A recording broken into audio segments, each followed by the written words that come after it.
Awaryjny zrzut ścieków do Wisły, tym razem winny nie Trzaskowski, a Kurski. Dziewczynka z zapałkami. Rok temu Julia Przyłębska podpaliła Polskę, zakazując aborcji. Szwedzka gmina zatrudniła poetę. Będzie pisał wiersze na cześć mieszkańców. Rzeczniczka Ziobry we władzach stowarzyszenia z przeproszeniem dziennikarzy. Ponieważ politycy nie dają nam spokoju i swoimi błahymi wojenkami i problemami zaśmiecają nam rzeczywistość, to w tym odcinku WTS postanowiłem zrobić przeplatankę. Będzie i coś do śmiechu, z bieżących wpadek i głupot, i do refleksji z problemów, które decydenci przed nami starają się ukryć, żeby nie wyszła na jaw ich niekompetencja i brak jakiegokolwiek myślenia o przyszłości Polski, przyszłości dalszej niż kolejne wybory. Czwartek, 21 października. Maciej Orłoś, dziękując za obserwowanie mojego fanpage'a na Facebooku, subskrybowanie mojego kanału na YouTubie, za Wasze komentarze. Pozdrawiając patronów wspierających WTS, zapraszam na WTS, czyli program w telegraficznym skrócie.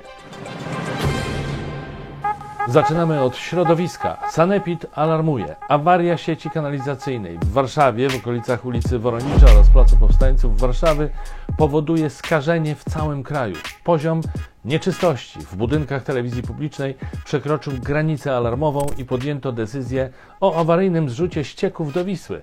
Mieszkańcy przyznają, że wiele już w TVP widzieli, ale takiego się nie spodziewali. Tym poetyckim wstępem chciałem nawiązać do relacji TVP Info i Wiadomości z debaty w Parlamencie Europejskim dotyczącej praworządności w Polsce. Co prawda podczas debaty okazało się, że premier Morawiecki może liczyć tylko na wsparcie najbardziej skrajnie prawicowych i populistycznych partii Europarlamentu, bo nawet cała europejska umiarkowana prawica jest działaniem polskiego rządu oburzona, ale co tam, TVP i tak pokazało, że to wina Tuska, spiskującego z Niemcami i Putinem. Liebe Freunde, erstens ein großes Dankeschön. Tymczasem Polski Komitet Europejskiej Sieci Przeciwdziałania Ubóstwu opublikował raport, z którego wynika, że w 2020 roku w skrajnym ubóstwie żyły 2 miliony osób.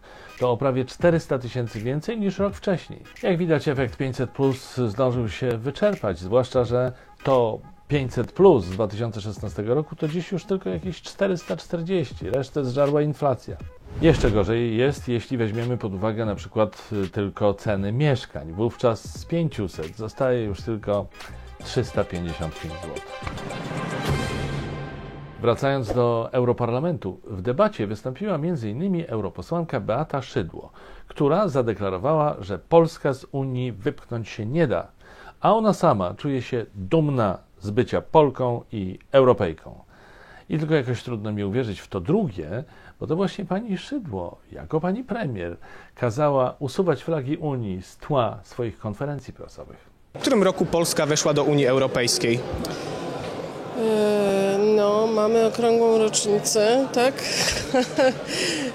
93.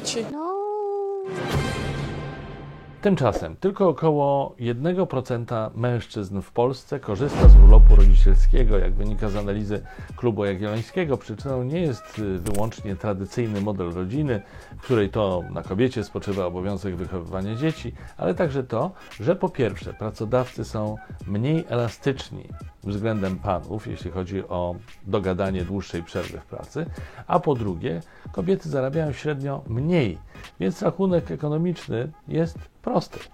Skoro w czasie urlopu rodzicielskiego otrzymuje się 80% wynagrodzenia, to budżet gospodarstwa domowego mniej ucierpi, jeśli to będzie 80% z niższej pensji mamy.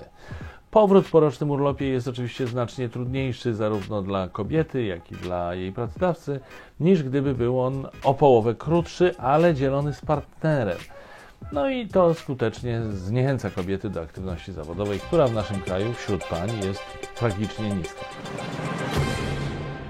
Skoro już jesteśmy przy rodzicielstwie, mija rok od niesławnego wyroku Trybunału Konstytucyjnego. Zwracam uwagę, że każde z tych słów Należy pisać w cudzysłowie i ja starałem się to tak wypowiedzieć. Wyrok spowodował w Polsce praktycznie całkowity zakaz aborcji. Popularna komentatorka Kataryna w felietonie na łamach Rzeczpospolitej przypomniała, co wówczas obiecywał nasz ukochany rząd.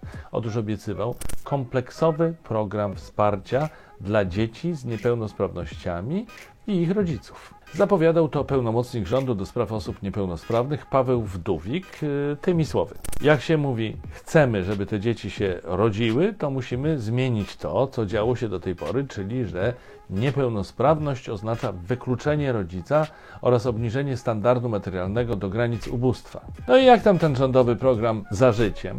Nijak. Ale za to będziemy mieli taki piękny pałac Saski za 2 miliardy.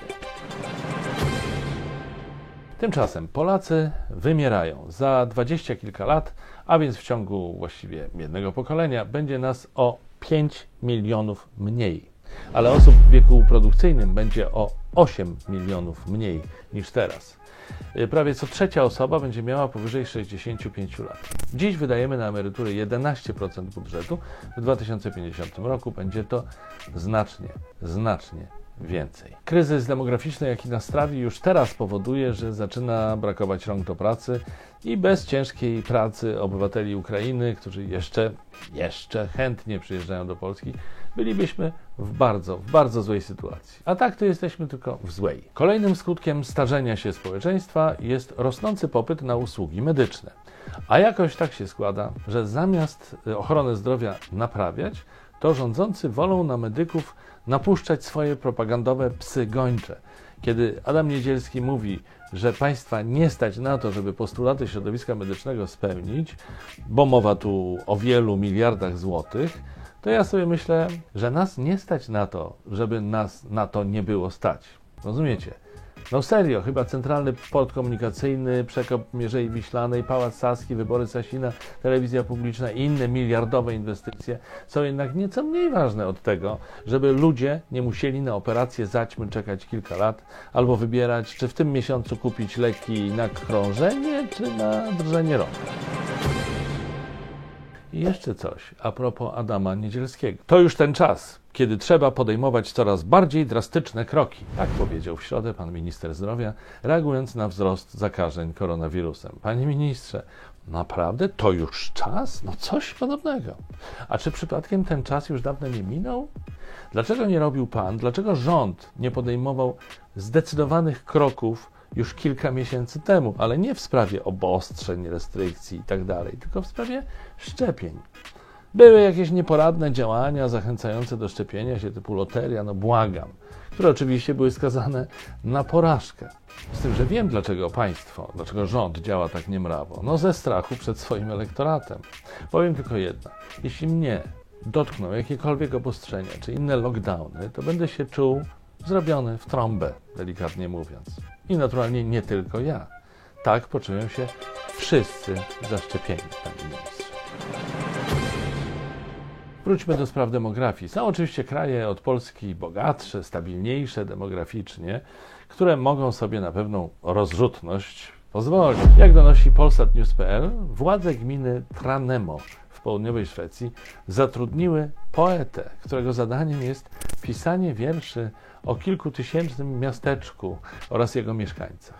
Warto jednak dodać, że wielu osobom ten pomysł się nie podoba i zarzucają samorządowi zbytnią swobodę finansową, ale kto wie, może efekty pracy poety zmienią ich opinię. U nas rządzący zatrudnili sobie dziennikarzy, którzy wprawdzie wierszy o Zjednoczonej Prawicy nie piszą, przynajmniej nie na razie, ale wznoszą na jej cześć peany na łamach TVP, Polskiego Radia, Gazety Polskiej, Do Rzeczy, sieci, Polityce, a od niedawna także na łamach gazet wydawanych przez należące już do Orlenu wydawnictwo Polska Press. I zapomniałem jeszcze o Polskiej Agencji Prasowej.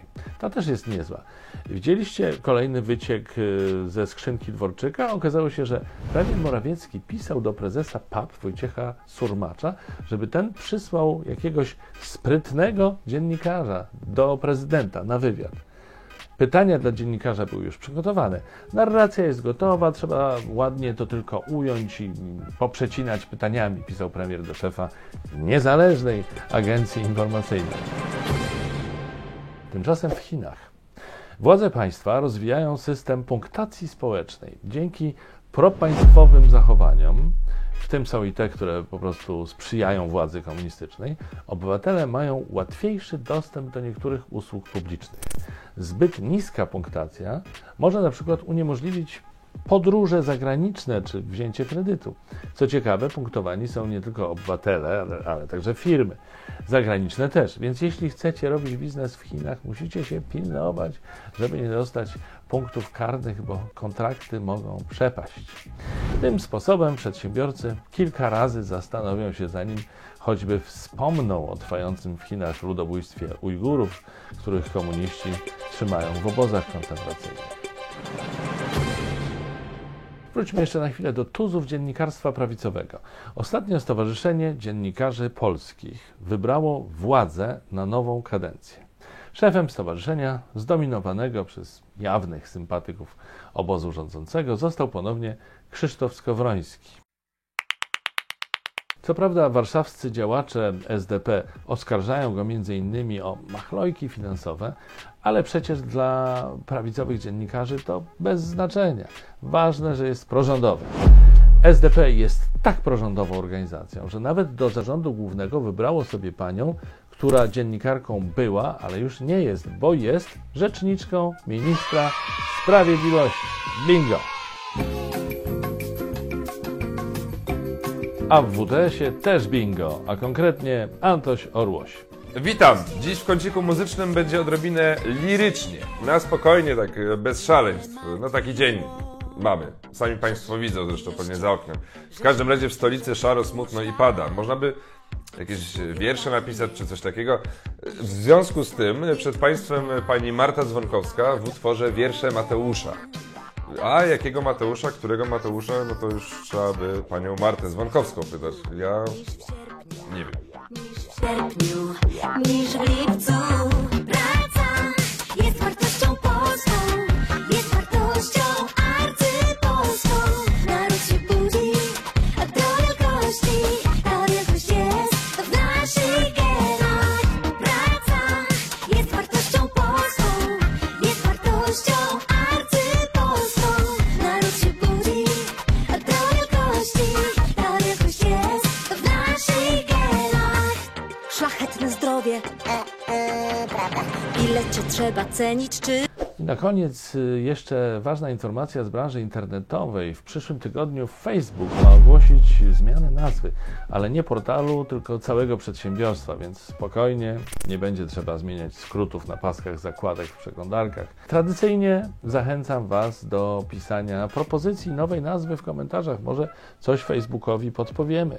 Who knows? Poza komentowaniem przypominam, że nie ma nic łatwiejszego na świecie niż zasubskrybowanie mojego kanału na YouTubie albo śledzenie profilu na Facebooku. Równie łatwe, wręcz dziecinnie łatwe jest wsparcie WTS na Patronite. I to by było na tyle. Pozdrawiam Was serdecznie, trzymajcie się, do zobaczenia w niedzielę. Cześć!